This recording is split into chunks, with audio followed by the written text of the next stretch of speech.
Bom pessoal, sejam bem-vindos a essa mini videoaula, na verdade.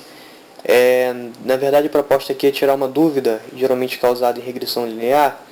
É uma dúvida de dois indicadores, que é o coeficiente de determinação, o R2, né, e o coeficiente de correlação, o R. Então, o coeficiente de determinação, o R2, ele é um indicador usado para medir a qualidade do ajustamento de uma linha de regressão. Ou seja, o R2 mede de que forma, em que percentual a variável dependente y é explicada pela variável independente x, ou as variáveis independentes se não for um caso de regressão linear simples. Então o R2 vai medir, é um termo percentual, é um termo de proporções, em que proporções a variável independente x explica a variável dependente y. Por isso, ela não pode ser um número negativo. E a explicação também está na fórmula de cálculo, que a gente vai ver mais adiante. Seus limites estão estabelecidos entre o valor 0 e 1. No caso do R2 igual a 1, significa que a variável independente x é capaz de explicar totalmente a variável dependente y. Ou ainda, posso dizer que a variável y estimada é igual a variável y populacional, o verdadeiro y. São as mesmas coisas. E colocando graficamente, para poder explicar melhor, aqui na linha vermelha você tem a função de regressão amostral, né? Que o beta1 é a constante, beta2 é estimada, é a elasticidade,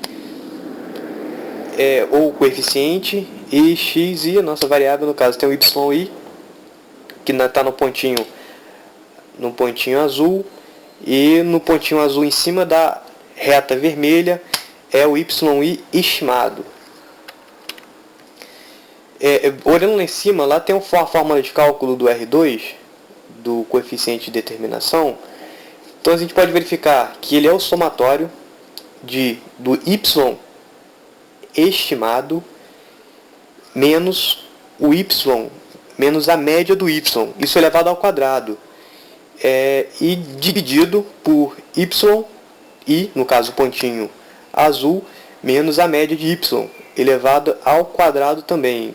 Então a gente pode ver que você tem um número dividido por outro que é ao quadrado, as diferenças são ao quadrado, o que impede de ter um número negativo ali. Essa reta amarela é a média de y, ou seja, pegando todos os valores de y, dividindo pela quantidade deles, e você acha a média simples de y. Esse é o menor problema de encontrar. Ele só vê a diferença yi, a diferença de yi e do y estimado. Isso nada mais, nada menos que é o resíduo, o erro, que a gente chama, né, na estatística em modelos de regressão. Por sua vez, a gente tem o y estimado menos o y médio, que é essa diferença que eu coloquei as duas setinhas aqui em verde. E por último, hoje a gente vai fazer uma diferença do yi, né, que é o pontinho azul no espaço branco, ou ponto no gráfico, que a gente chama lá, e é o conceito aí de yi, que é o verdadeiro y nesse caso aqui, menos a média de y. E agora, como é que a gente calcula, como é que a gente determina o R2 com base nisso? Só você pegar essa diferença aqui entre o y estimado, olha esse pontinho azul em cima da reta vermelha, o y estimado, menos a média de y, que é essa reta horizontal amarela, eleva ao quadrado esse valor, e divide pelo yi, que é o pontinho azul no plano branco, menos a média de y, que é a reta amarela horizontal. Percebe que isso está me dando isso me dá um percentual? Então, o somatório de todas essas diferenças, de tudo isso que a gente fez, o somatório disso nos dá o R2. Então, fica claramente que o R2 é nada mais nada menos que de que forma ou em que qualidade o x explica o y. Então, quanto mais próximo o yi da reta vermelha, da função de regressão amostral, quanto mais próximo, maior será o nosso R2. Por outro lado, quanto mais disperso esses pontinhos, quanto mais disperso tiver o yi da reta, menor será o nosso R2, ou seja, mais próximo de zero ele estará. Agora, é o coeficiente de correlação, que eu vou explicar aqui. Ele é relacionado conceitualmente com R2, mas são muito diferentes, então é preciso tomar cuidado. Ele é uma medida de grau de associação entre duas variáveis, ou seja, como duas variáveis se relacionam, no nosso caso aqui o y e o x, de que forma elas se relacionam? A fórmula dele é bem simples, é só tirar a raiz quadrada do R2. Ele pode ser negativo ou pode ser positivo, e R é maior ou igual, ele pode ser, o R é maior ou igual a menos 1, e ele tem que ser menor ou igual a 1. Ele mede a covariação entre duas variáveis e tem natureza simétrica, ou seja, a coeficiente de correlação de x e y é igual ao coeficiente de correlação de yx.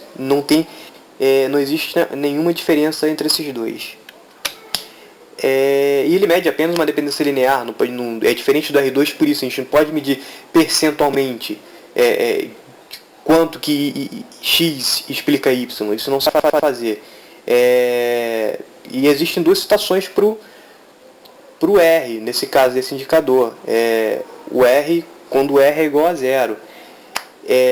Eu vou mostrar isso no próximo slide, como é que pode ficar graficamente isso, essas duas possibilidades. Mas antes, vamos entender.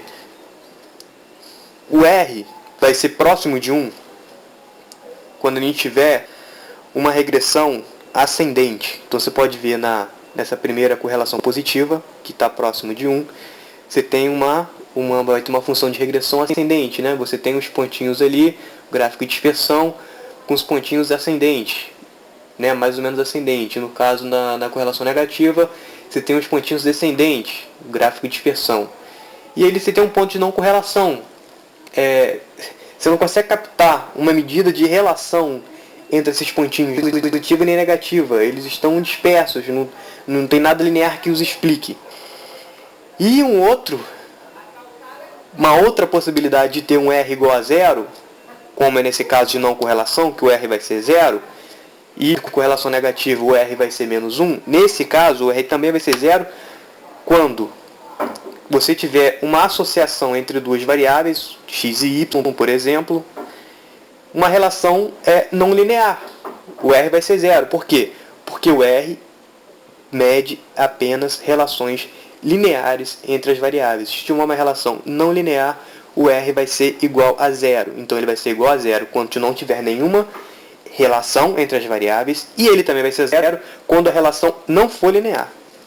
Bom, pessoal, então é isso. Obrigado pela atenção. Qualquer dúvida, nos comentários. Obrigado.